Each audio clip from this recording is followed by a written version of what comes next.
Now, learning a lot of information regarding specific subjects is not really that hard. But let's take Isabella's fear of losing the family through divorce. Here, I would say this can create actually several crises. Uh, and specifically, reading what you wrote there, I would say that the fear specifically can be a huge trigger. So fear can trigger a crisis. Extreme excitement can trigger crisis because you can form decisions that you regret afterwards.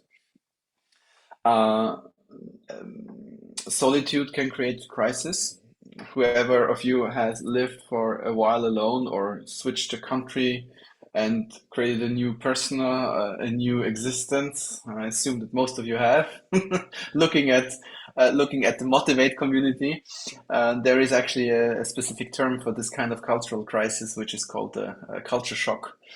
And depending on what kind of literature you read, it's said that between 3 and 6 months you have like the first signs of the crisis. Then you have a high again after 3 to 6 months, and then either you really go into the crisis or you recover and you engage with the local community, you engage with the culture, you become resilient towards my culture is not here where I'm living right now, but my culture can stay, and right now I can join this here culture new. So that would be a process where resilience can be improved. Uh, let's see, what else do we have here? Running out of money. Yes, yes, yes, yes, yes. So running out of money is a lovely crisis in terms of how to work with it. Uh, Living with it is less of a fun experience. Actually, I had it myself when I was a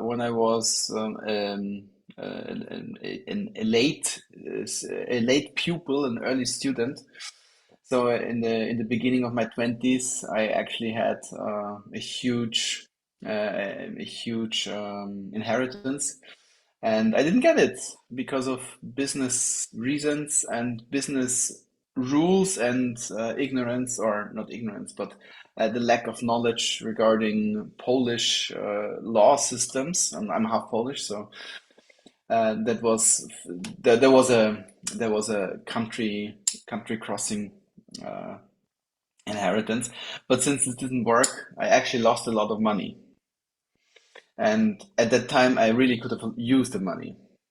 But I wasn't at the point where I did not have any money. So the crisis I had was a crisis of not gaining possibilities. You can have the same situation, but not the crisis of not gaining stuff, but the crisis of losing even more. 2008 was another one of those financial crises that sadly I experienced for myself. I had a very nicely developed portfolio, and what happened was 2008. So maybe you can remember there was a little bit of stuff happening in the world back then, and I lost quite a lot of money. And this was a different experience because there I noticed, oh my God, my stock is plummeting. What am I going to do then? That's actually a lot of money that's suddenly gone. Will it recover? Should I hold on for dear life? Should I hodl, or should I do something else? So you see, there are different kind of crises, different kind of intentions and intensities of crises. And one thing that is always very important when working with somebody who comes to you in the coaching is that you suspend your belief that you work with the person and engage the belief that you work to the person. Okay? So the person comes to you not seeking for your counsel to uncover their own strengths, but the person requires help to get out of a hole, to get out of a dark spot.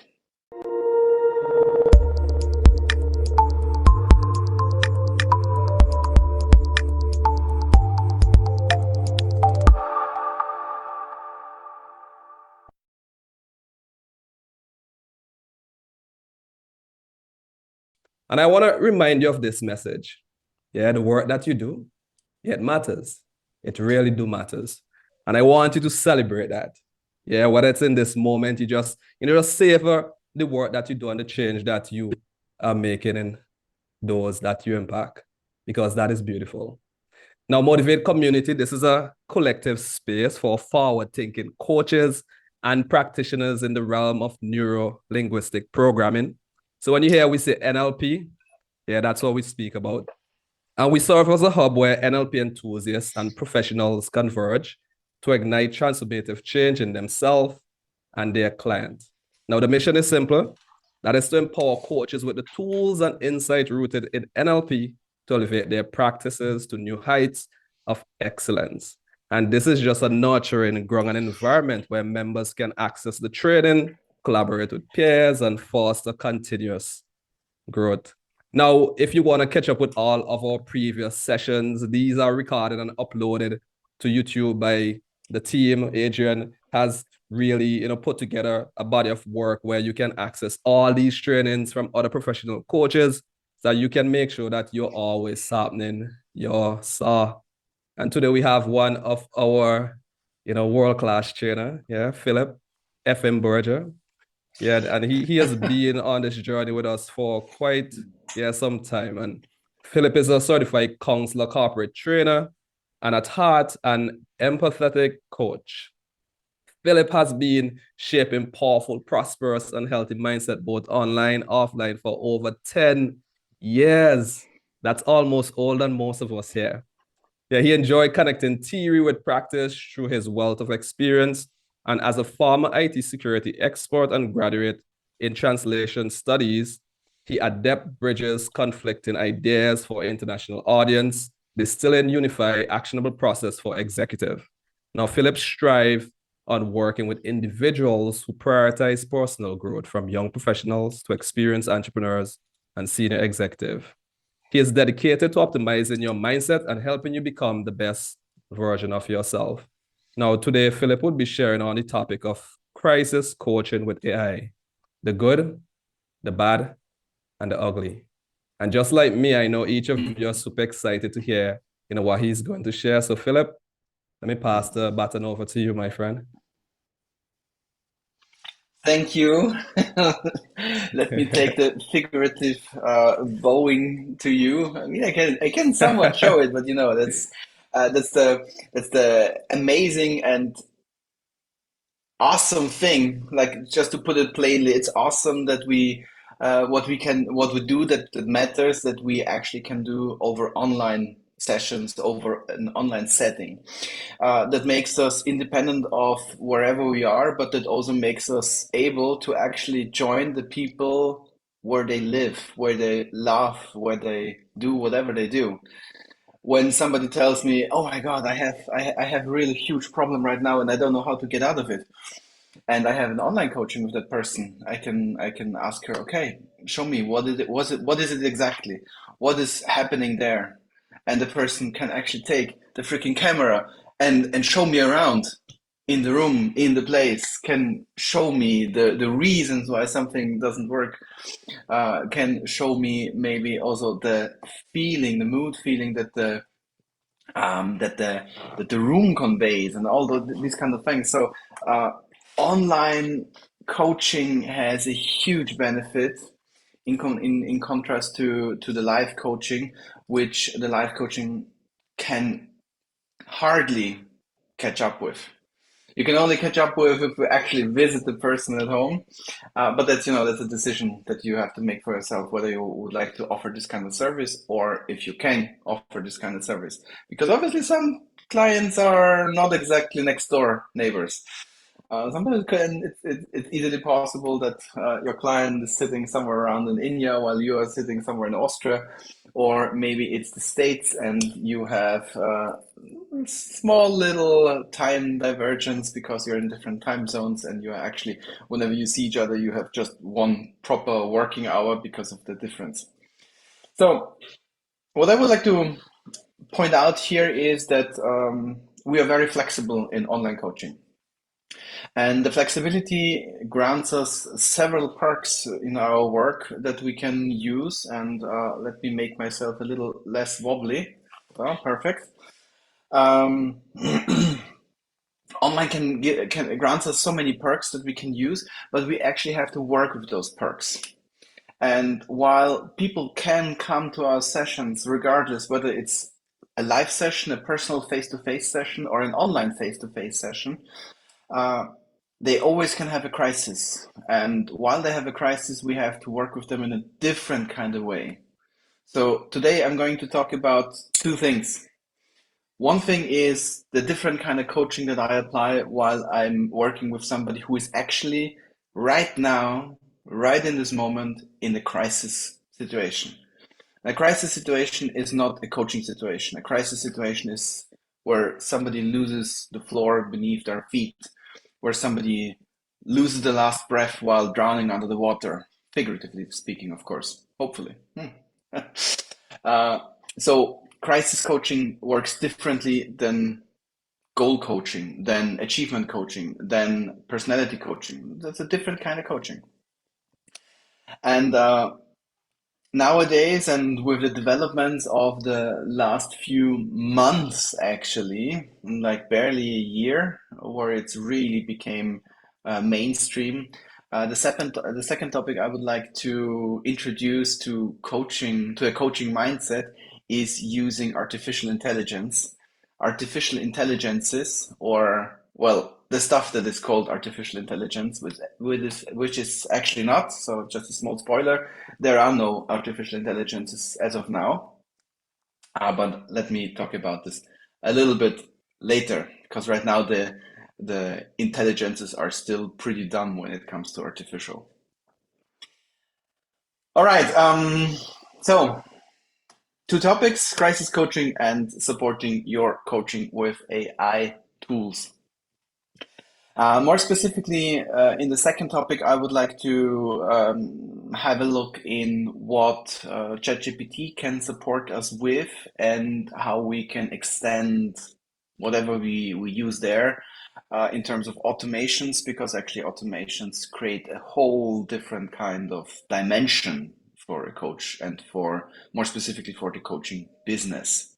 While in the same moment, not only helping you in your coaching business, but also upping the game of your coachee because of a very consistent, very strong, very stable process that you can create. All right. So much about the teaser. Who is hyped? Who is hyped? Hyped, hyped?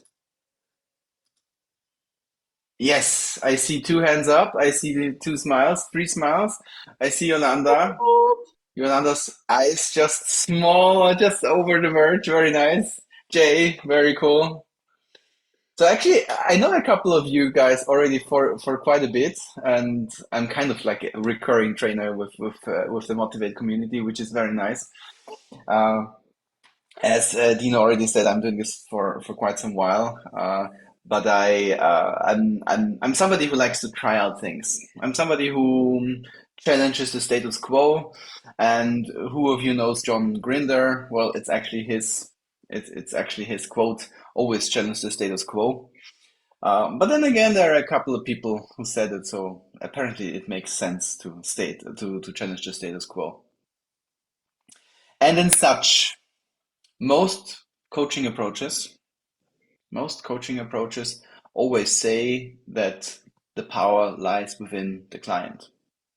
And many coaching approaches, not all of them, but many coaching approaches, and also therapy approaches, by the way, uh, offer the possibility to the client that actually the coachee is working with the client to uncover the client's um, treasures. Let's put it like that.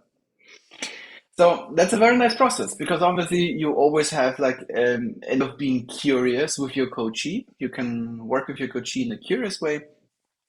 You can offer questions, and you can just not answer questions by your coachee, just to leave the tension open and create a pull towards an improvement for the person themselves.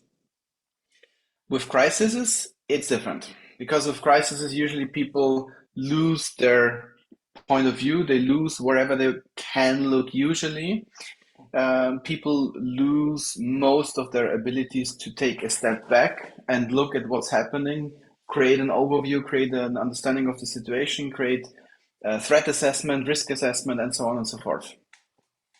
And while coaching mostly works with business topics, it's still I find coaching also very like the coaching techniques very applicable for personal development. And in such, when somebody comes here and says, "Wait, this is right now where the water level is. This is my head right now. I have no freaking clue what I'm supposed to do." What is a crisis in this context? What do you think? Let's collect a couple of answers. You can either say them or you can also write them. Both is fine.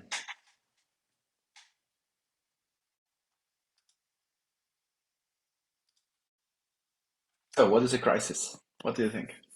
What would you define as a crisis? Fear of death. I wouldn't say that's a crisis. Darko? Think that the crisis comes when we have different belief systems. So we have one belief and which wants to do something, but other belief that is opposite of what we want to do. And in that way, we have Okay. crisis within ourselves. So we are confused. Okay. I'll put it to the chat just to have an overview. I would not say that this is a crisis. Next, I see Klaus, a severe health issue. That is a crisis. Okay. Who else has a maybe I suggestion for can share crisis? share this as a context in China. Maybe as a foreigner, you just got fired. You have 10 days to find a new job, or you and your family need to leave. That's a crisis. Exactly. Yeah, we have a sense of urgency. A crisis is something which happens right now. Running out of money. Yes. Fear of death if there is an impeding danger. So if a car drives at you, you don't have a crisis. You basically you are right now in the situation. So the crisis cannot develop because it's too short. But if you're, for instance, having a cancer and you know that you have only X months to live because doctors dictate that this is the correct amount of months that you're supposed to live with this kind of cancer, that would create a crisis. Losing money because of the world financial crisis. There were a lot of personal individual crises there, and there were quite a lot of people that also ended their lives because they felt so much into the crisis that they, well, jumped off a roof or something like that. So when I talk about crisis, this is actually like a real serious thing. This is nothing, hey, yeah, cool, I don't feel well, I have a crisis. No, a crisis in context like I'm proposing right now is real danger to a person. Or let me rephrase, a real perceived danger for a person.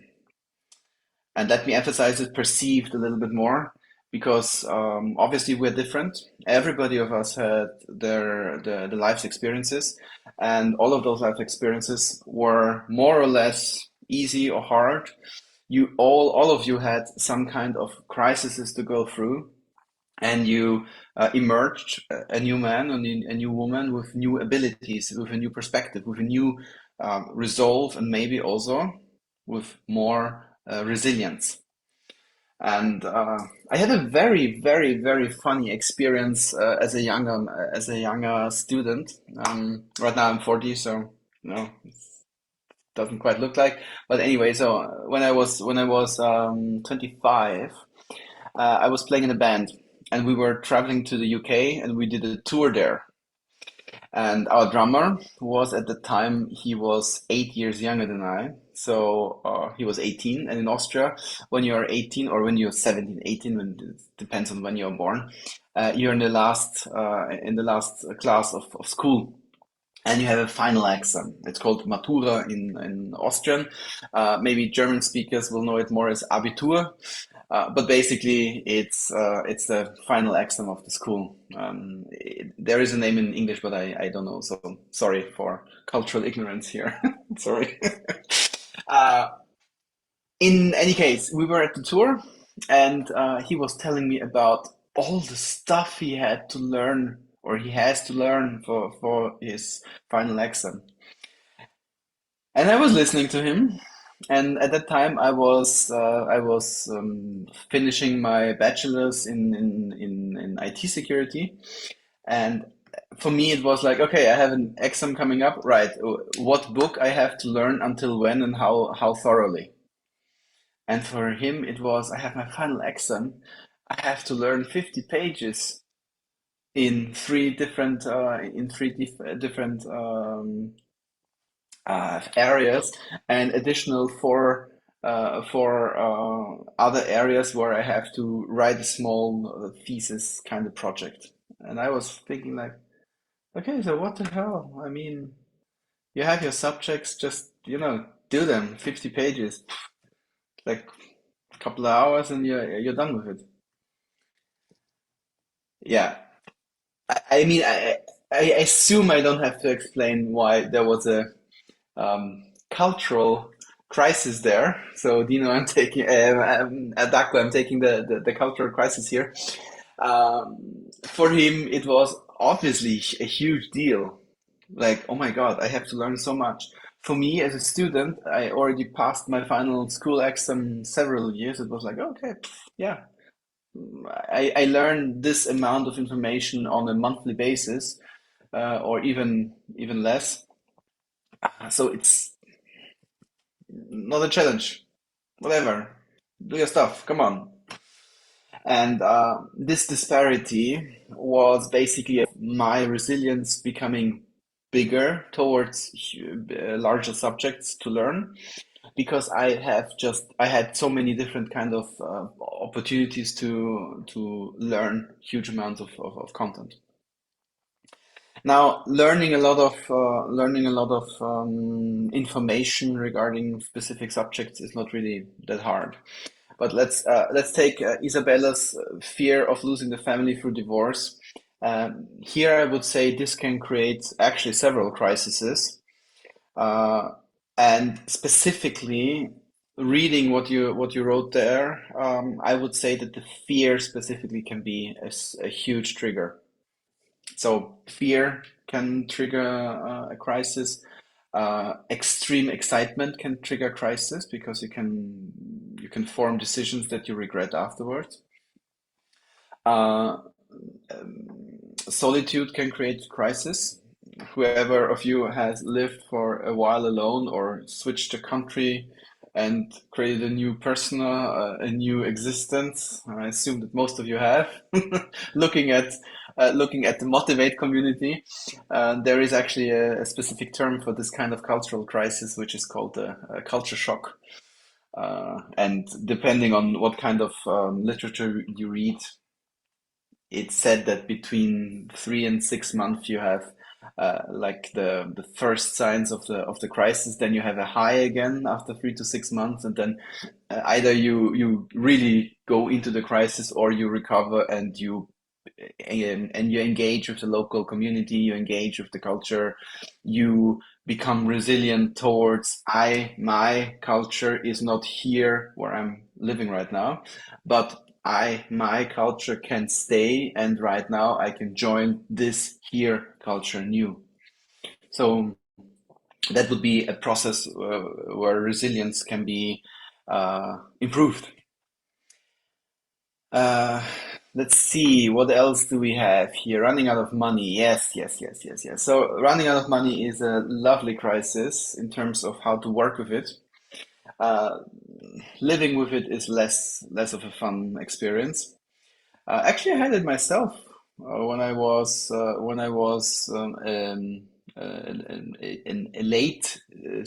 late pupil, an early student. So in the beginning of my 20s, I actually had a huge inheritance, And I didn't get it because of business reasons and business rules and ignorance, or not ignorance, but the lack of knowledge regarding Polish law systems. I'm half Polish, so that was there was a country crossing uh, inheritance. But since it didn't work, I actually lost a lot of money. And at that time, I really could have used the money. But I wasn't at the point where I did not have any money. So the crisis I had was a crisis of not gaining possibilities. You can have the same situation, but not the crisis of not gaining stuff, but the crisis of losing even more. 2008 was another one of those financial crises that sadly I experienced for myself. I had a very, very nicely developed portfolio, and what happened was 2008. So maybe you can remember there was a little bit of stuff happening in the world back then, and I lost quite a lot of money. And this was a different experience because there I noticed, oh my God, my stock is plummeting. What am I going to do then? That's actually a lot of money that's suddenly gone. Will it recover? Should I hold on for dear life? Should I hodl, or should I do something else? So you see, there are different kind of crises, different kind of intentions and intensities of crises, and one thing that is always very, very important when working with somebody who comes to you in the coaching is that you suspend your belief that you work with the person and engage the belief that you work to the person. Okay? So the person comes to you not seeking for your counsel to uncover their own strengths, but the person requires help to get out of a hole, to get out of a dark spot. With that said, the beast approach that was promoted with today's session is a very easy, very lovely approach. You already got it in the presentation at the beginning. The beast approach is specifically designed, and it's a very simple, therefore easy to remember approach. Sorry, easy to remember approach in order to help a person regain their choices, regain their strengths, not uncover, but regain their existing strengths. So there's a small little difference here. So basically, what are the steps? What can you remember without looking at the marketing material, huh? Who can remember what was written there? Or who can remember one thing that was written there?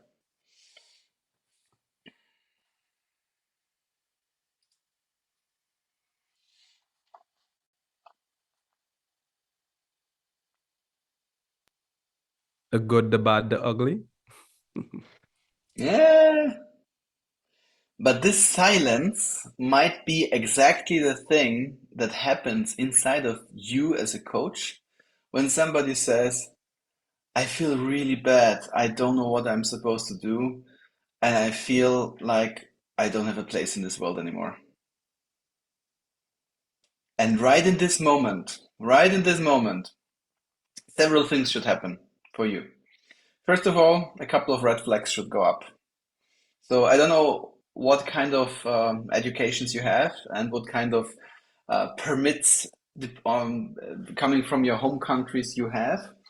For instance, the tool set I'm working with, starting with NLP, provocative interventions or supervision models and all these kind of things, uh, they are not allowed in Austria to be used with somebody who actually has, for instance, suicidal thoughts. This is only for therapy. So only therapeutic personnel is allowed to work with this kind of people, or actually with this kind of situations. So I'm saying this because therapeutic people, they have their own education, and they have a very similar tool set to what we use in coaching. But they have a larger background when working with a specific mental disorder. So there is a big difference here with the background knowledge. So the first flag that should come up with is, am I allowed to work with it from a legal point? Am I safe as a coach when I work with this person? The second red flag that should come up with, am I able to work with the person? Am I able to work with the specific crisis if I am allowed? And if not, to whom can I transfer the person, or to whom can I recommend the person? The second part might actually be that you take the freaking call and call your colleague, call the therapist, and tell them, hey, I have this person here. Please talk to them, make up an appointment. So this can be quite literal, that you had the person make the appointment. In the worst case, you actually drive the person to the therapist. So just for a good measure, and for making clear how serious this situation can be. Okay. Um, so red flag, am I allowed to, from a legal point of view, am I safe as a coach if I continue working with the person? Because this is our own safety. And we can only provide help to other people if we are safe by ourselves. So, am I allowed? Second question, am I able to? And the third thing, which is not like the third step, but the third thing that you should afterwards consider, is regardless whether you are allowed to or you can work with the person, what you should do anyways is use the beast approach in order to stabilize the person, in order to help the person do their very next half step maybe, or even a whole step. So that's the three things. Am I allowed to? Am I able to? And then now, how do I apply the beast approach? Okay, so I see a question in the chat. Where would you stop coaching recommended, for example, psychologists? Psychologists, I would not recommend in this kind of situations, because psychologists, at least in Austria, so making here a footnote, in Austria the psychological education is very statistical, very test-based education, where you are assessed for specific criteria. So, for instance, if I'm interested in whether I am an MBTI type ENFP or INTP or whatever kind of types there are. So Myers-Briggs type indicator, maybe somebody of you have know it, have heard about it. It's a personality inventory that basically describes you as a person in terms of 4 letters. And those 4 letters and the combination and the dynamic between those combinations create the whole person. So at least that's the theory behind the Myers-Briggs type indicator. It's slightly dated, but it has a very large scientific research, which is also very critically discussed. So I'll leave it at that. Personally, I like it for specific things. For others, I don't. This kind of test a psychologist would do. If I would like to know if I'm in danger to become depressed or suicidal, and make a test in order to engage, or in order to analyze whether I'm in danger of becoming one of those things or any other kind of psychological disease. That would also be the work of a psychologist. Psychologist. Psychotherapist is the person working with the disorder. So that's the difference. The one is assessing and analyzing, the other is working with it, at least in Austria. So in my previous experience, it makes sense to make those separations, because different countries have different kind of educations. And for instance, in Germany, there is the so-called Heilpraktiker, and there are two different sizes, the small and the big Heilpraktiker. And the small one is basically a weekend course of coaching, and the big one is a huge freaking test where you have to really show your knowledge, and you have to learn a lot of different psychotherapeutical contents, but also therapist contents. So yeah, that's That's very different. And still, there is a distinction in Germany that there are also psychotherapists.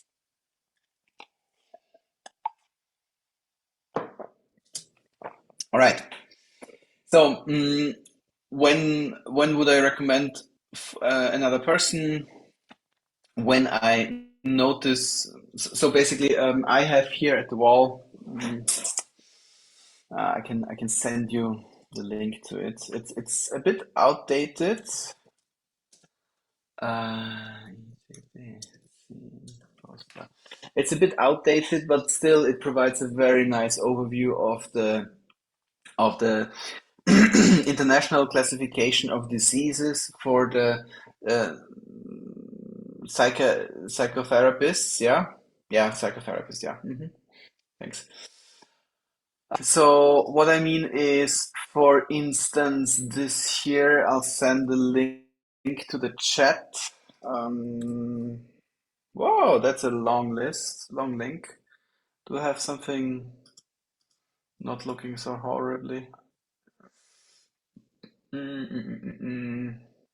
Where's the share button? Why is there no share button? Amazon, you're making a fool of me. Okay, so you'll get a very lovely, very unreadable link, but still, it's the one that I recommend. So it's a ICD-10 poster. ICD-10, so the International Classification of Diseases, is basically an alternative, the older alternative to the DSM-5. The DSM, what was the abbreviation? Something disease manual. Sorry, I don't know what the DSM abbreviation means. But anyway, looking at the poster, you get a good understanding of what kind of mental disorders there are. And I also read a little bit into those disorders in order to be able to recognize them.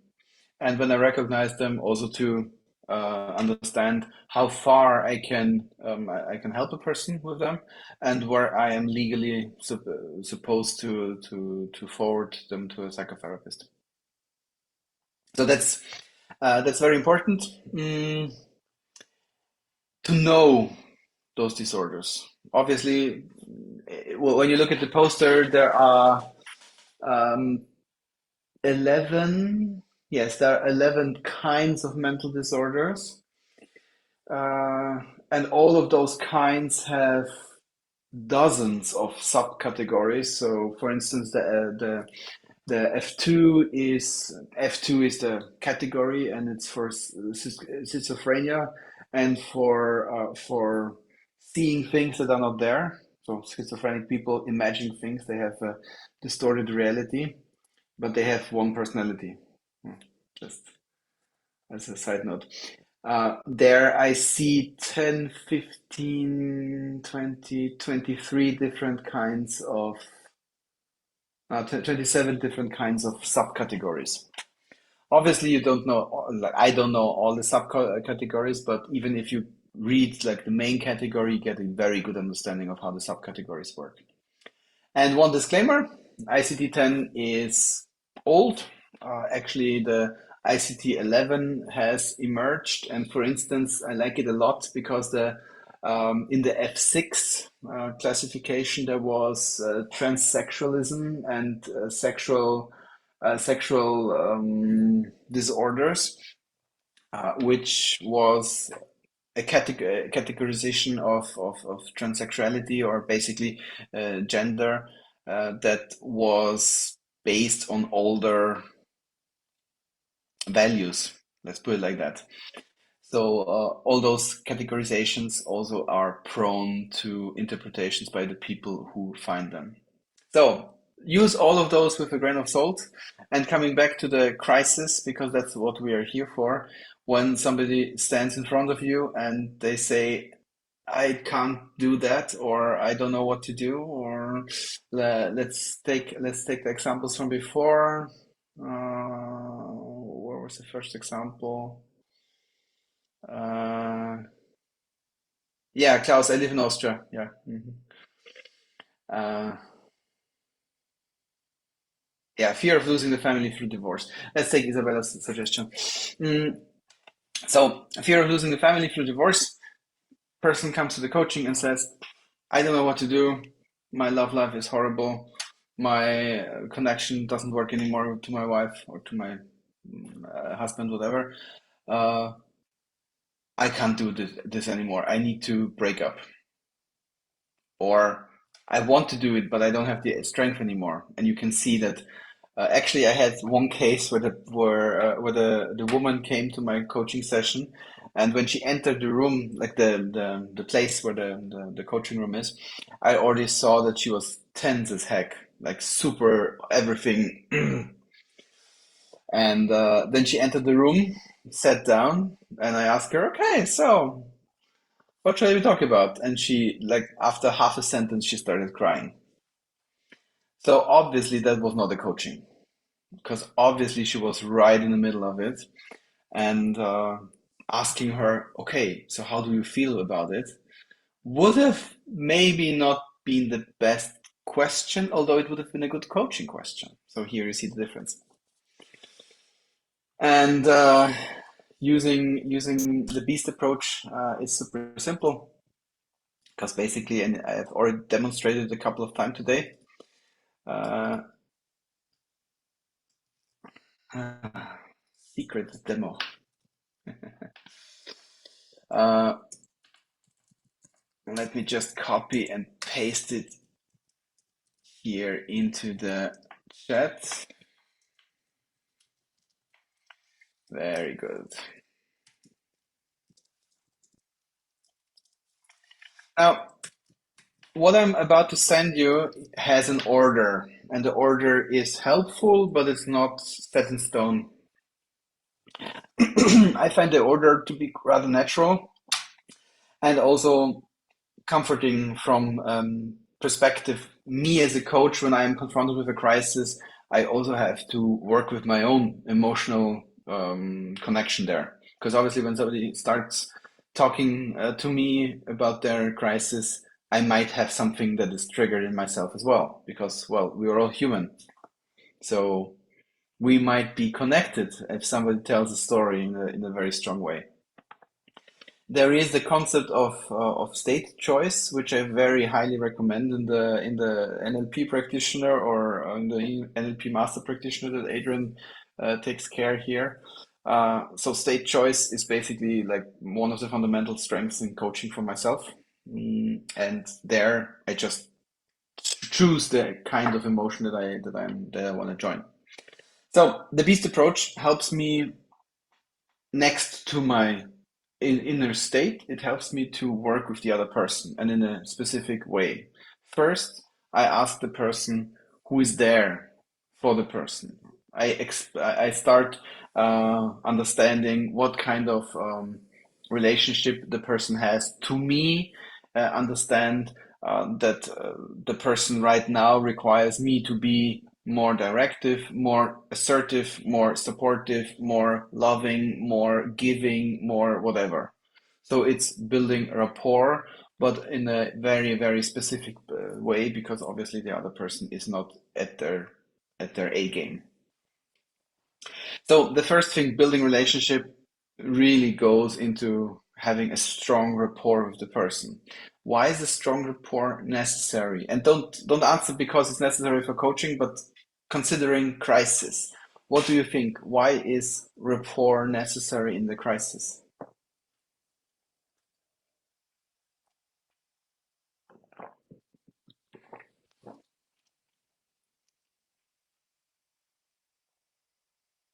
To Us, understand yeah, who the one other thing. person is.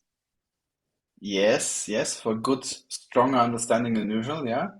Providing a safe space, yes, very good. Trust building, yeah. Very good, yeah. Yes, absolutely. So you basically covered already what I would have said right now. So trust and the safe place, those I would say are the most important thing, the safe place in order for the person to, let go of the pressure of the crisis. That's the one thing. And the trust, well, kind of obvious because you are probably going to talk about very very tough things in the next couple of minutes, whatever. The second part, when you build up this trust, when you create this safe space, when the person is able to actually, open up. And this is somewhat different than with coaching. You start exploring the situation, but you don't explore in a way that you let the person talk about their situation, but you actually ask rather directive questions. You analyze. You don't explore, you analyze the person's crisis. You analyze what are the components for it. You analyze what's necessary in order to get it to some point. What can this look like? Okay, so the person came in and she sat down and she started telling me about what happened to her husband. And the very interesting thing is, while she was talking, like the client that I was referring to before, when she was talking, she was very, how to say it, sad. Sad would be the correct term, but sad in a giving up way, except for the cats. And that was very interesting because suddenly, in all the relationship crisis that she was explaining to me, she was sad and yeah, okay, it doesn't work. It's yeah, we have to split up because whatever, it's just not working anymore. But I can't do it because of the cats. Okay. And then I started exploring. So what is the meaning of the cats? Maybe some of you remember I earlier in another course I talked about cats for somebody who lost someone, and the cat was the catalyst for uh, remembering the crisis of losing the other person. In this case, it was different because the cats are still alive and the cats live in the common flat. And the cats know that flat and the cats were rather old. So moving out, she would have to move out. She would have to take the cats with her and the cats would have to go to a new place. And she did not want to put this strain and pressure on the animals. And I continued exploring. So what does it exactly mean? Because I personally have no idea about how this works for cats because first I'm a dog person and second only slowly warming up to cats because of two very nice cats that a friend of mine has. Uh, so I was rather completely a blank sheet of paper in order to understand what she was going through. And I was exploring the situation. I was analyzing, okay, so the cats were her reason not to actually break up. At that point, I still was not able to discern what kind of role her husband has. And the husband, he never really got like story time while she was explaining her crisis. It was very interesting. So that was one thing that I noticed, and I was at some point I was asking, okay, so you told me that you are sharing a flat, you are not being happy in the relationship anymore, you can't split up because of the cats, because you don't want to put a strain on the cats of a new flat. Uh, what role does your husband has in this? So that was the follow-up analysis question in order to understand why this kind of combination was there. It was a weird combination of content. Yeah, and actually, I can't even I can remember the whole coaching, but I can't remember her answer. So apparently, the answer was not really relevant. Very interesting. Uh, all right. Anyway, so the whole point, and that's really interesting. Those cats were the solution to the problem. Like spoiler, sorry for spoiling the story. In the end, basically, I was always referring back to the cats and always asking her on what can she do. And there we start going into the third step, into the alleviating symptoms, because the cats are there. And it's a fact that they would have a strain when she would move. Okay, so that's a fact. Just putting it plain and simple was already making it easier for her because she finally could speak it out. The next thing, revealing his symptoms, was talking to her about her husband. So that was a point where I started asking her what is the actual problem, and there were a couple of sexual issues and closeness issues. So we were talking about them, making those issues tangible and putting a name on it, and then okay, I would like to have it like this or like that. And just by making it explicit, it was extremely helpful for her to understand, okay, good. So this is it. This I can do, this I can't do. In a normal coaching, I would not go that specifically at a topic. So here I would like to differentiate again. In a crisis situation, I'm going at the topic. I ask specific questions. I'm using way more closed questions. In a coaching, I'm basically only using open questions, except if I really need to specify something at the end of a set of open questions. And in the crisis coaching, it is very directive, very, very directive. All right, setting up support, fourth step. That's actually the first step where you start going outwards. Setting up the support means everything that's connected to who can help you after the coaching. Whom do you have to send a text message to right now while I wait for you to finish the text? Whom do you have to go to after the session tomorrow or the next week in order to work through the crisis? So this would be like really literally creating the support network, understanding who is there, who is available, who the person can speak to, uh, what kind of support net the person has. And in many cases, it's very interesting because at that step, I noticed many people just being simply surprised by the fact that there are so many people that could help them. So here is a lot of becoming clear about something. All right. And the last step is traversing solutions. This is something that never happens in coaching. In coaching, you don't traverse solutions. In coachings, you let the person think about solutions. You let the person define solutions. You maybe let the person choose a solution, but you don't tell a solution.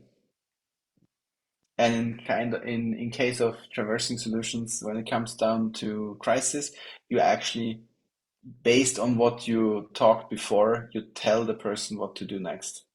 Why is it that you tell? Well, again, it's a crisis. People lack opportunity, lack foresight, lack emotional disconnection in order to form good decisions and not just gut decisions that come out of a bad place. So you tell them, okay, so you told me before that the cats cannot go to a different place. The only solution right now that you have is to work through the issues of your partner, based on what you said. Is this true? And she said, well, actually, yes, it is. Okay, good. If this is the case, the things that you can do based on what you told me before is go to this person, have more conversations with with the mother. In her case, it was with her mother. It was with a friend, and she also said that she can do more at work because that would help her to get her head off of the problem. So more work in order to change the thought landscape. And the last thing is that and this was very unexpected. It was pretty much at the end of the crisis coaching. She said, all right, so with all those other people that I can go to, I will also talk to my psychotherapists about that. And I was there, like, Okay. So you have a psychotherapist, but you come to me.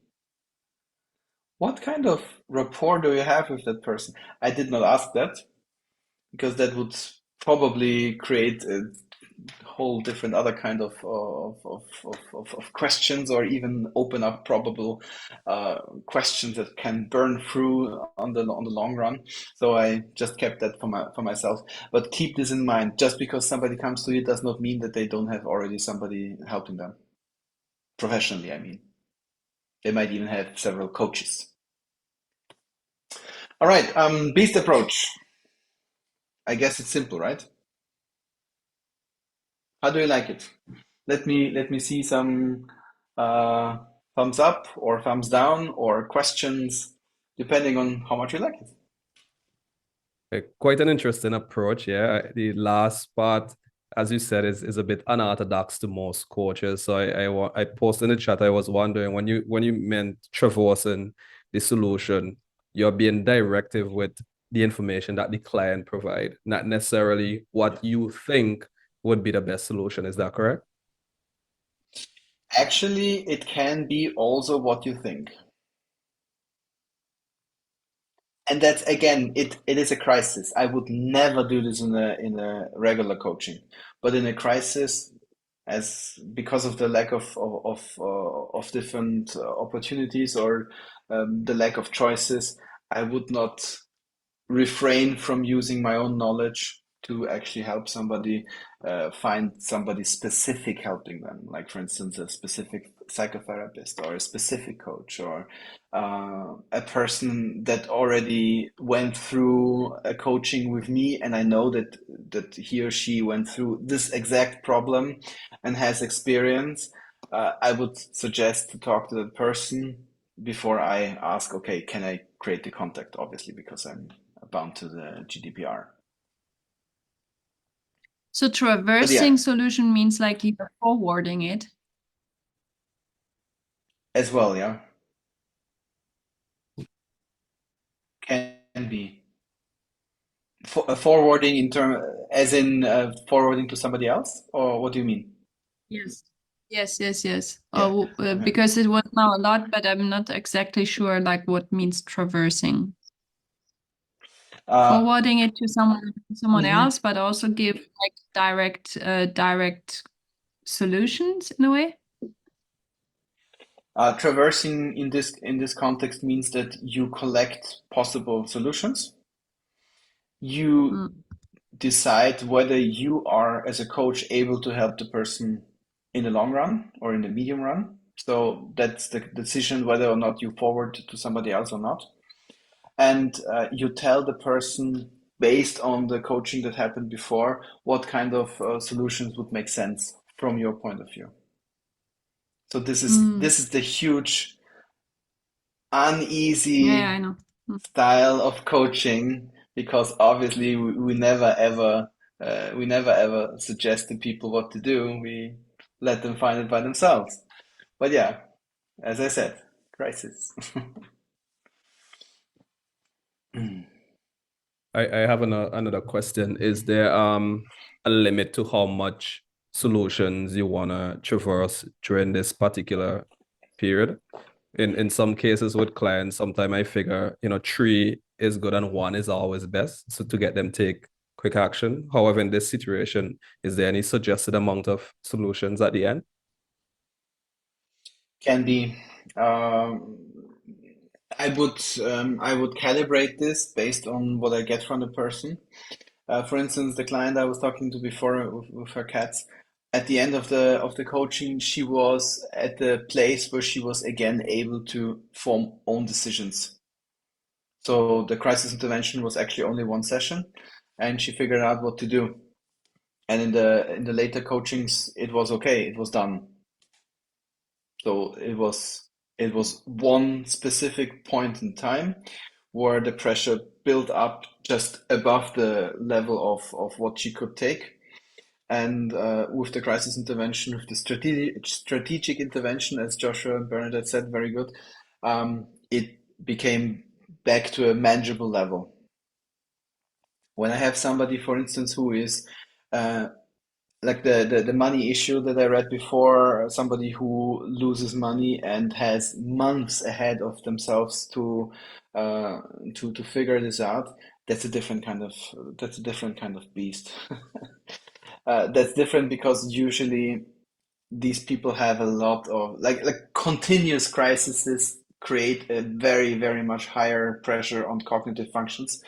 And obviously, there you need to figure out how much solutions you can provide to the person in the moment. So I would usually try to be rather less solutions than more, because less solutions tend to be finished, and more solutions tend to be, oh yeah, so many flowers. Which flower to smell first? So I'm in a crisis. I try to be very specific what the steps can be. Sometimes I actually let the client write down step one, write to that person. Step two, call this person. Step three, drink a hot cup of tea. Step four, step out and breathe or whatever. Step five, call my psychotherapist or something like that. Can be like that. Step six could be rethink your life. But that I would not make with other coaching.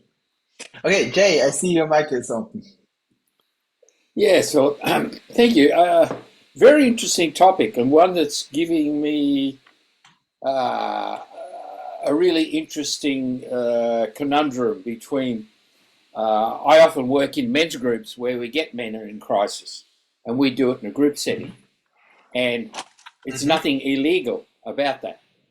And what you're saying here that we wouldn't do as a coach, I'm accredited to use MBTI. So I have Mm-hmm. a registration with the Australian Psychological Association. So I use those tools quite a lot. And um, I have had only one person in a crisis situation, but um, Mm-hmm. it's about assessing using our knowledge as to whether if they say, "Oh, I think life's not worth living anymore," and it's well, why are you saying that? What's happened? You use it as a point of discussion, but it just appears that the regulatory system you're working under really limits in what we're doing, and I was probably expecting a little bit more because this beast approach is something I think we use here in coaching quite a lot. And I would often traverse solutions in asking them, where do you think you want to go next? Do you want more coaching? Do you perhaps want to go to a professional? I can see things and I have some suggestions that might gel with you because I find they can't cognitively decide an approach. So the suggestion is actually quite important as a coaching tool in the right circumstance. So I'm sort of confused to go, well, I can see what you're saying, but I'm also seeing the limitations that you're presenting from the circumstances you're in. And I'm just thinking about, I'd like to see more depth about dealing with a crisis in some things that I often am unsure about. And I usually refer them to come along to a men's group to deal with it, where there's more men and a more supportive energy role from multiple people. So it's just a point of view of mine looking at that, going, well, maybe others are thinking the same way, and a point for discussion, perhaps. Mm-hmm. Okay, so what I hear is you have a different experience with more with the use of suggestions being equally helpful in your work environment. Yeah, All right. Very good. Nice to yeah. hear. I like that actually. It makes it also easier for the coaching Come to us. mindset because obviously in coaching the suggestion is the stronger part. In coaching you usually suggest more, so yeah, it comes easier to a person. Yeah. But yeah, in this kind of crisis intervention, it is. I'm not sure if we're talking about the same kind of crisis here. Like in my case, what I'm referring to is the crisis which is right now exploding. Be it a slow and steady, I put the frog into the water and boil it up, or the right now the volcano erupts, but in both cases it is the peak temperature. So this kind of crisis I'm talking about. What I heard in your example was more like you sit there and you are kind of living, like your clients are kind of living in their crises, but they're living through it. Yeah. This is what arrive. Yeah, did I get this Mostly it's correct? mostly marital relationship issues of, my wife's kicked me out. How do I, and don't know how to handle this? And our experience in men's groups, and my experience, I should say,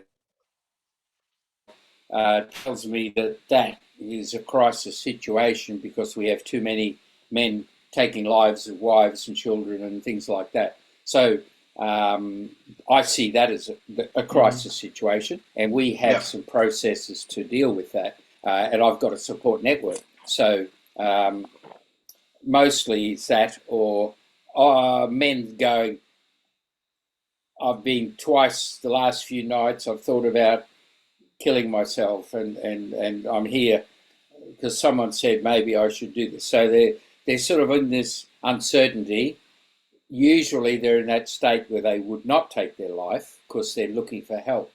But I still treat that as a crisis situation if that happens. Like I said, I've only had one that's actually been in that way, and so yeah, it's about analytical assessment of this defining maybe a level of crisis situation. And I'm probably thinking of, well, what sort of tool can we use to really investigate what level of this crisis is maybe, and an understanding of it, not just is it a crisis. So that was probably my thought around that the process. Yeah. Yeah, thanks. Nice thoughts. Yeah, I like that. Also, It's because interesting obviously, as yeah, go ahead. I was thinking it's interesting as I'm hearing just share from his side of the world and you sharing, I realize how the cultural context is so important. Yeah, because each of our culture define crisis so differently. Yeah, like I'm thinking in my side of the world, if we have a situation where maybe a grown man, he's in the same situation where just he's being kicked out and he's immediately talking about taking his own life in my part of the world, we won't take that as serious because it'd be like, we just say he just need to get some steam off. But maybe in a different cultural context, somebody is doing that based on, the evidence that you have from your environment, that may require you to seek some sort of, expert professional help. Yeah, so it's very interesting how the cultural context is so important and, really calibrating with the client in that time to know, okay, which is the best decision to make here? Is it, am I allowed? Am I able? Or should I, refer or redirect? Yeah. Yeah, I totally agree.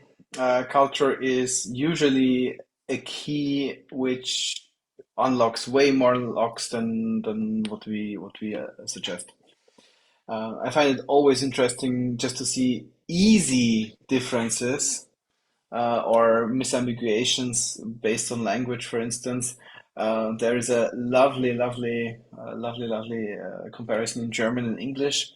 The term Gefühl is one term in German for feelings and emotions and gut feeling and so on and so forth. So at least those three terms, they kind of are combined in Gefühl.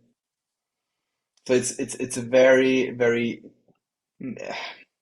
it's three different kind of words placed into one, and you can use it equally in German. But I like it that it's split up in English because it makes, for me, with my today's mindset way more sense to actually have this distinction, because there is a difference. And the same goes, the same definitely rings true for kind of experiences of how you perceive a word, what the word creates in your reality, and how you perceive what happens in your reality based on the criteria how you categorize your reality. So if somebody in Austria talks about financial crises, this is a huge deal. Yeah. In Poland, where I've also grown up for quite a while, um, this is serious, but it's going to be resolved. It's okay.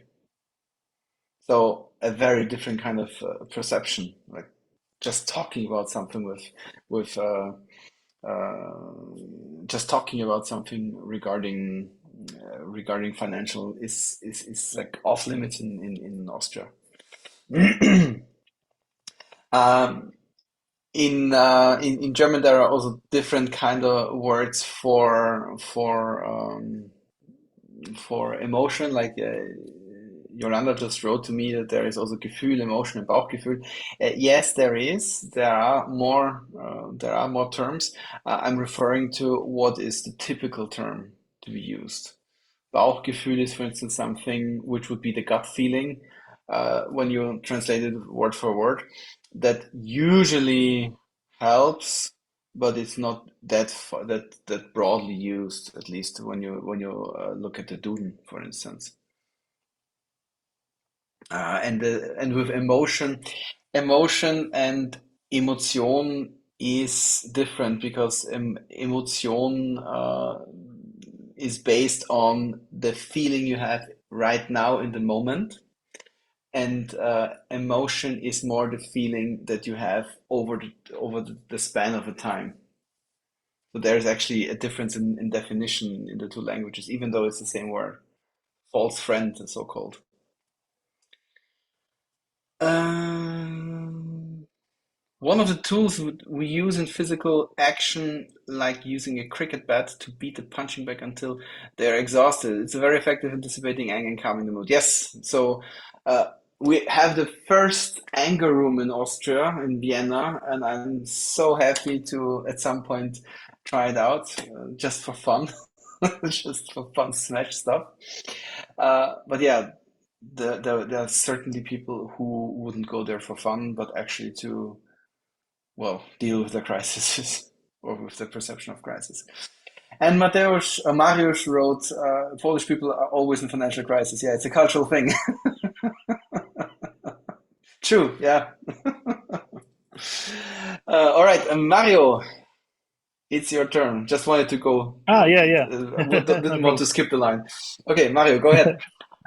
No problem. I just wanted to add, I think, especially in German, it's more describtive language. So you normally just leave the word feeling. If you normally, because in German you have a lot of words for special feelings, like you said, Bauchgefühl.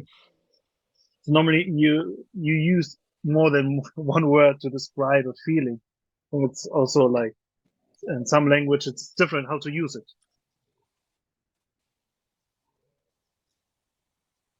Hmm. And those false friends is also one of those things that I find as a translation graduate, I find it funny that there are those false friends. Not sure if you're familiar with the term. False friends are basically the exact same Yeah, words in two different languages, except they have a vastly different meaning. And yeah, that's yeah, interesting. I also don't know. I could ask Isabella because she is mother tongue is Portuguese, and I don't know if emotions is no. I think emotion is from the Latin. Yeah, not from the Greek. So, what is the origin. basic term? That would be interesting to know, and then where it goes wrong. But yeah, That is it's true. funny That is that you. true. Yeah, different developments, different foci. I think foci is the correct term, and that obviously puts development in different kind of categories. All right, so Regarding crises, the beast approach is the approach I wanted you to show. It's, in my personal perception, is the rather easy approach. It's intuitive, and the big difference in comparison to regular coaching is that you are directive and partially even assertive, depending on depending on the person in front of you, what the person requires. So it's a more of a challenging kind of coaching. On the other hand, and this is the second part I would like to cover. I mean, we were talking a lot now about crisis. Obviously, we are all coaches, so let's talk about coaching stuff. But I do feel obliged to still talk a little bit about artificial intelligence in coaching, because that's a huge thing and it's here to stay, and we have to be careful not to be put aside. In the beginning, I already said that artificial intelligence is not intelligent. Obviously, that's a little bit of a boasting comment, but in the end, what today is called artificial intelligence is not what supposedly intelligent means. Intelligence usually describes understanding something, recreating, or creating something new in a very, very basic terms. Obviously, such an easy term as being intelligent will have many, many, many different kind of definitions, but I would like to stick to this one: understanding and creating something new. When we today talk about artificial intelligence, then most of the people refer to ChatGPT, or generally all the kinds of LLMs that are out there. So LLMs are large language models, and large language models are basically a humongous kind of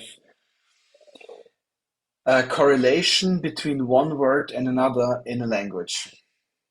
So that's very, very simply put, and from an AI research point of view, a little bit butchering what is supposed to be, but basically LLMs are connections between words, and more specifically, the statistical connections between words. So when I say, for instance, uh, give me a word. When I say Zoom, then there will be a high likelihood that the next word is going to be meeting or button or maybe something else. Maybe the next word would be food or something else. And you already noticed that Zoom food is way less likely to be in one combination than Zoom meeting or Zoom button. And this is exactly what these large language models do. They create the likelihood of two words going together. And ChatGPT is a very specialized large language model, actually a very well developed one. There are those arguments which LLM is right now the better one. Is it Gemini from Google, or is it Llama, or is it ChatGPT or something else? The market is full of possibilities there. Not all of them are good, but let's say ChatGPT is a very solid choice. And when I look at ChatGPT, it is a large language model. That means whenever I type something in, it does not understand what I write. So the first criteria that I posed before regarding intelligence is not fulfilled, because it does not understand what I write. What it understands, or actually what it processes, are the words that I type in, are the likelihood of my combinations, and based on the likelihood of the combination, what kind of other words would be likely to come out of it. So when I write, I would like to have a coaching question, then ChatGPT understands that I is a person. Would like is a combination that the person receives something, so that there will be a transaction afterwards. I would like a coaching question. the person that would like to receive something would like to receive one thing, a question. And then when I continue, I would like to have a coaching, then ChatGPT will understand the person would like to receive one entity that is connected to whatever definition coaching is. And then the final word, question, I would like to have a coaching question. ChatGPT understands the person the person wants to receive one item defined in the realm of coaching, and it is supposed to be filtered by questions. So this is what ChatGPT understands, but the understanding is here that those are the things that are probable to come together in terms of words. The likelihood in percentage that those words are together is higher than the likelihood of I would like to have coaching donuts, for instance. That would not exist. Now, when I talk about using AI in coaching, and because of the time, I would like to skip a little bit over what I'm talking about here. Let me show you what I mean. So I have here my ChatGPT window, and ChatGPT, there are two different versions. There's the 4 and the 3.5, and supposedly the 4.5 is soon to come out, and supposedly this one is going to be even better than the 4 one. So it's the typical science thing. Each number increase means it is better, whether it is or not. You can read about all the articles saying that ChatGPT 4 became quote unquote lazier in comparison to ChatGPT 3.5, whatever this means. But in the end, what I would like to show you is I would like to have 5 coaching questions. So I typed in a random question. The random question basically creates some kind of output. The output for me is way too big in order to use in an intervention. So if I would like to use this in parallel to an online coaching, this would take way too much time to read. I would be busy reading. So I would require to make a different prompt. I would like to have, for the sake of argument, I will reduce it to 3. I'd like to have 3 coaching questions. Make the answer contain only the question without anything else. Let's see what I got now. Hopefully only 3 questions. Looks good. Very good. So you see, with this small little change, I could actually get an output that just in terms of the amount is way easier to process than this amount of text when I'm hot-wired in a coaching. So regardless whether these are good questions or not good questions, let's see. What is one action you could take today that will bring you closer to your goal? Okay, yeah, nice question. In terms of coaching, I would say this is one of the very first questions. It's boring. It's not really very engaging. It's like very standard. I would probably not choose it except if I really don't come up with any other question. Use a hip How hop does the situation? style for these questions. Write these in hip hop style. Yeah, I'll come to that. Yolanda. How does the situation align with your core values? This is more interesting, but it's not really engaging. It's a very, very superficial question. It's very surface level, and yeah, not much engagement there. What I would see here is, for instance, how does the situation align with this specific value that we uncovered before? And what obstacles are currently preventing you from making progress, and how might you overcome it? It's the same. So all 3 questions are very surface level questions. I don't find them super engaging. That would be I would use them only for introductory questions and just, starting the conversation. Now, if you want to do a good prompt, so this is what is called prompt. If you want to do a good prompt, you should have 6 key ingredients.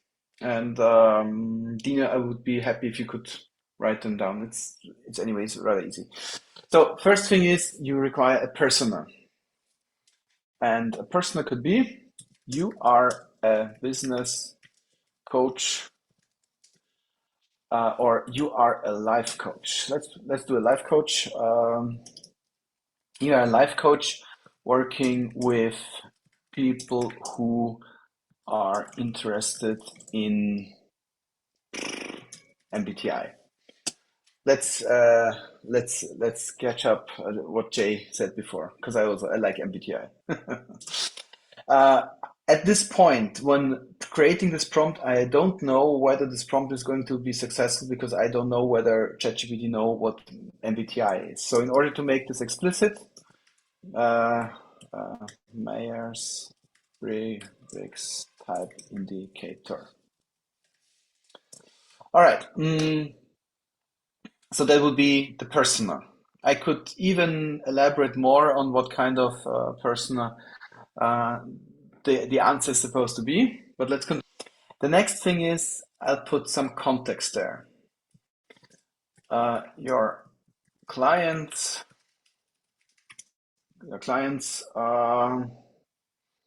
usually come from small businesses,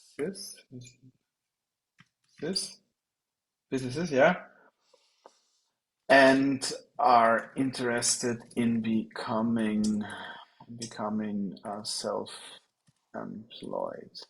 Okay, so we have a very specific context now.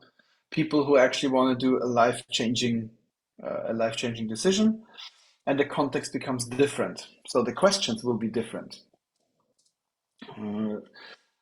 You ask you ask different questions to somebody who is working in a business, or let's make it more contrasty.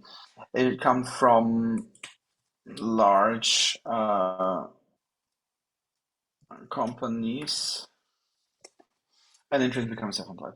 So you ask different questions in somebody who is working or leading a team inside a large company. Then you ask exactly the same person in a small company.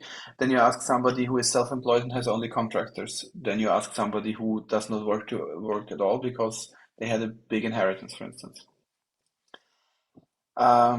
Provide, and that's we come to the third thing. That's the task. Provide good or provide specific coaching questions that trigger the person to think about what they would leave and what they would gain. So that's the task. Let me just make some space here. Okay. The next thing is what we learned before. So I would really like to have short answers, so I'll just copy and paste it here. This is the next thing, which I also call format. What kind of format should the answer have? So this is actually information to ChatGPT, what is supposed to be outputted and what is not supposed to be outputted. If I don't add the format here, then it's going to use this very explicit, very lengthy explanation to each question that we had in the very first run. All right. Next would be the tone. The tone is something that I like a lot because it makes the questions more personal. So, for instance, make clear and concise language. What else can we? And use friendly but confident verbs. So that would be the fifth step, the tone. And the last step, the sixth step, are examples. Examples are, and now give me some coaching questions for people who would like to become self-employed. I'm curious, what kind of questions will you have?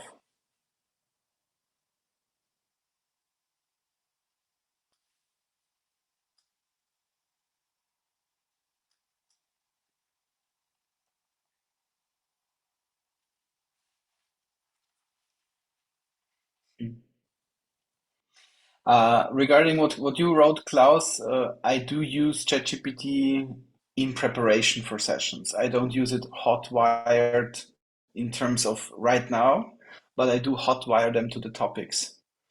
There is an ethical consideration there that I would like to introduce in at the end, but for the sake of argument, this is what I would like to show you. So Can you scroll up? Can you scroll up a bit so I can see? Like, can you scroll up so I can see? Yeah, thank you.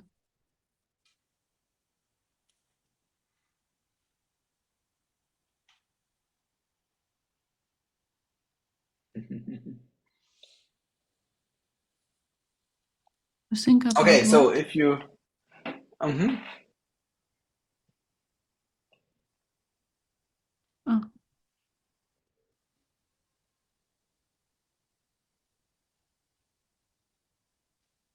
But I mean, like, it's clear to ask them, like, yeah, what is their goal? What is what they gain, or what is maybe even the pain they're moving away from, or what they're moving towards? Like asking in the direction of questions that clarify, yeah, what's the pain that they want to move forward from away from corporate life, and what's the outcome they're seeking for with going into self-employment.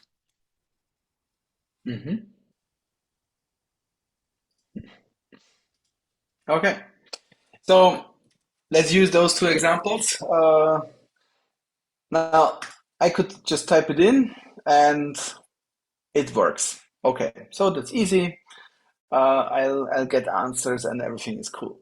Now, what Nathan wrote is actually a very, very important point. Of course, if I do it like this, I always have to type it in exactly the same each time when I use ChatGPT. So what I would actually recommend is creating one of those custom GPTs. So you see I have a couple of custom GPTs here.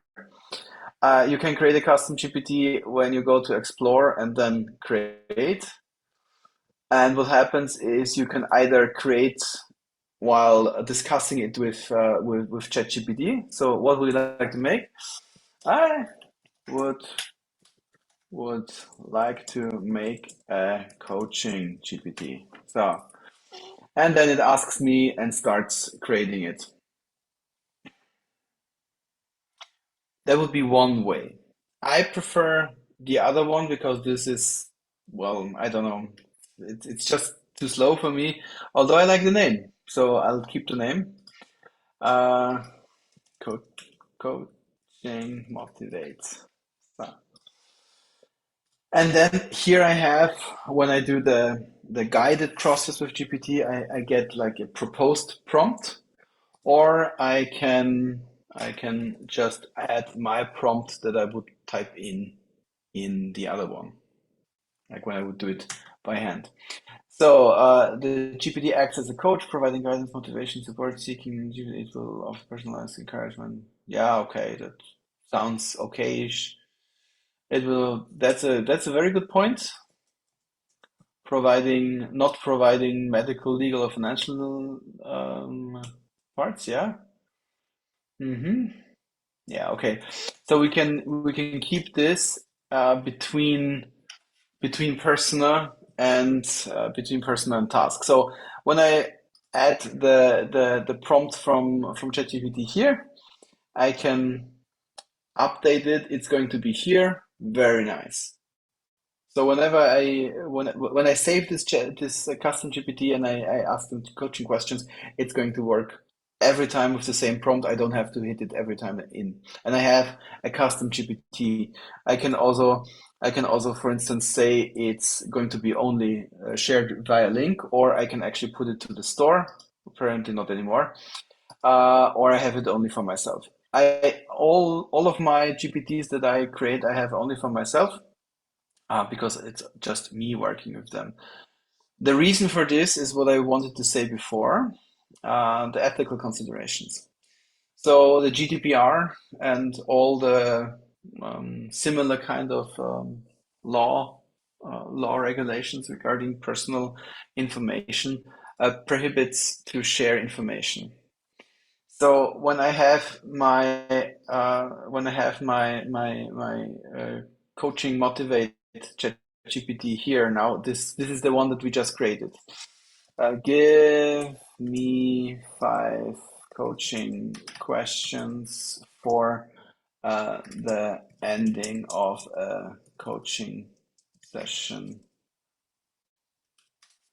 Then I will get 5 coaching questions that are still too vague for me, so I would actually go and I would edit it. But whatever I type in here is going to get processed through GPT. It's going to be introduced into the knowledge base of GPT, and it's going to be what I said before. Each word that I type in is going to be connected percentage-wise to the other words that I used. So whenever I type personal information in here, it's going to be saved by ChatGPT, which would create a GDPR problem. So if you want to omit it, then you can either go for a team account, because team accounts are GDPR compatible if you wanna have it. There, the information is not introduced into the GPT, but it's only processed and then disregarded again. So there you can, with this here, you can actually be data safe. And just to finish up for this here, no, wait here, I need to edit it. So I was not very happy with the questions that I received. So what I would suggest is actually using the upload files option. And with the upload files option, you can upload all the PDFs that you use that summarize what you learned, for instance. So everything that you learn in the courses, you can actually upload here. And this custom ChatGPT Coaching Motivate would use those PDFs in order to improve the quality of the questions. Yeah, upload the manuals. Although actually, when it comes onto manuals, my experience is that if you reduce the amount of information from manuals just to the bare information, and leave out all the rest, which is to understand it better as a human, ChatGPT works better. The storytelling I would remove. I would also remove all the kind of graphics and just explain the graphics in a text way, which makes it easier for ChatGPT to understand the data. All right, so that's something that I would do here. I could elaborate on ChatGPT quite a lot more. So we basically, at this point, we created a custom GPT that is using a manual and improves the output based on that. What I would actually recommend is thinking about how the ChatGPT could suggest, for instance, good locations to refer a person to when they have a crisis. What I would suggest is to add information to the custom ChatGPT, what kind of information you received after the crisis coaching, so that you can improve the crisis coaching suggestions. So there you can actually improve the quality of your output quite substantially. You can connect the GPT with automations like Zapier or make.com or if this then that, if you're familiar with these kind of websites, which basically gives you the possibility that you talk to the person, be the crisis coaching or regular coaching, and while you talk to the person, you type in a Google form, for instance, the homework. Let's say the homework is going to be processed through ChatGPT and expanded to a proper text. This is fed to the automations, which are sending specifically time-based information to the clients and so on and so forth. So you can create a coaching process that keeps the client in the coaching while not being inside the coaching session with you. So you can help the person have a much stronger transfer from the coaching session that lasts 60 minutes or 50 minutes or whatever, to actually keeping the coaching process running through the whole week, through the whole month, and engage the person in a completely different level of self-development. The automations help to alleviate you as a coach from the burden of always have to think about all the works that the coachee has to keep up. And the coachee has a system that they can rely on that will help them to work through their topics. And you provide the specific direction in the sessions. So that's actually a very lovely combination. Yeah. So that was just skimming through the AI part. If you're interested, I'm actually creating a couple of things right now with ChatGPT and chatbots that are working with prompts to become better coaching chatbots. My intention here is to see how much they can support us in our work and where we have to level ourselves up in order to stay ahead of the curve, which is also very important because we have to have with technology being not prone to not being consistent, we have to have always to think how to stay ahead, how to be consistent in our learning process, because otherwise at some point we just become slower. And that's the huge advantage we have about over technology. But we can use it. And if we use it for ourselves, yeah, we can make the artificial become more lively. But this is our input. Yeah, pharma, very good. Very good. I like it. All right. We're quite far ahead of time. Any questions?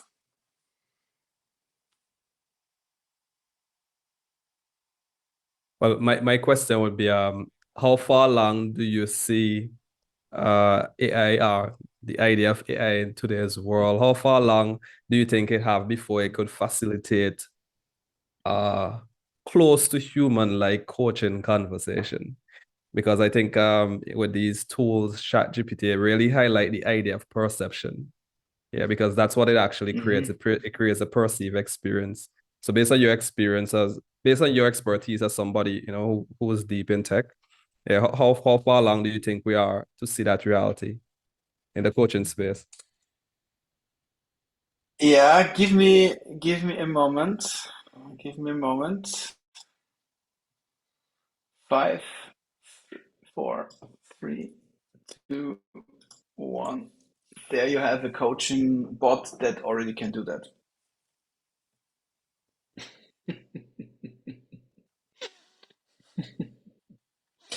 It's a coaching bot by Christina Kranz, and Symbolon is her company. She's an MCC from ICF. She worked on specifically an AI that is supposedly doing good coaching.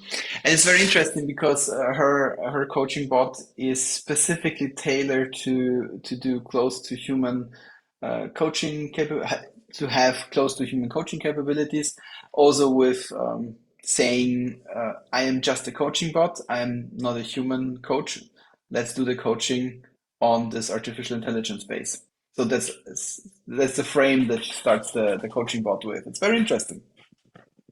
It also does do something with you when you actually sit there and the first information you receive from your vis-a-vis is, oh, I'm an artificial intelligence coaching bot. Let's work together. And the coaching bot never gets a It- name, which is also very interesting. is it free Yeah. actually? Far? Is it what? Is it so far? Is it free so far, or is this already like need to be Nope. paid? It's need to be paid, yes. I Yeah, of course. I mean, that's a huge thing. But coming back to the more applicable part of the question of the answer for Dino, I think that it is already possible to receive questions that after a while become so specialized on your words that they feel like they are exactly what you need to hear. But this is the misperception. It's not questions that are empathetic. It's questions that are statistically expectable. So that's the difference between a general AI, an AGI as it's called. A general AI would be somebody or somebody, something that's actually considered to be alive. And there we very quickly enter the realm of philosophical questions. What does it mean to be alive? And the other thing is that the current AIs are basically very narrow AIs. They can do very, very limited things. And this is what I meant with ChatGPT. It's a large language model. It has a statistical connection between a correlation between words, and based on this correlation, it can act, but it doesn't act on its own. It doesn't form decisions. It is just that good in answering statistically set in something relevant that we as human beings, when not focused on the conversation and just skimming through, would just think like, okay, so that's a real human being. But if you focus on it, if you actually are attentive, if you do active listening, then you can crush it within a couple of sentences. Most people don't, so most people think it's alive.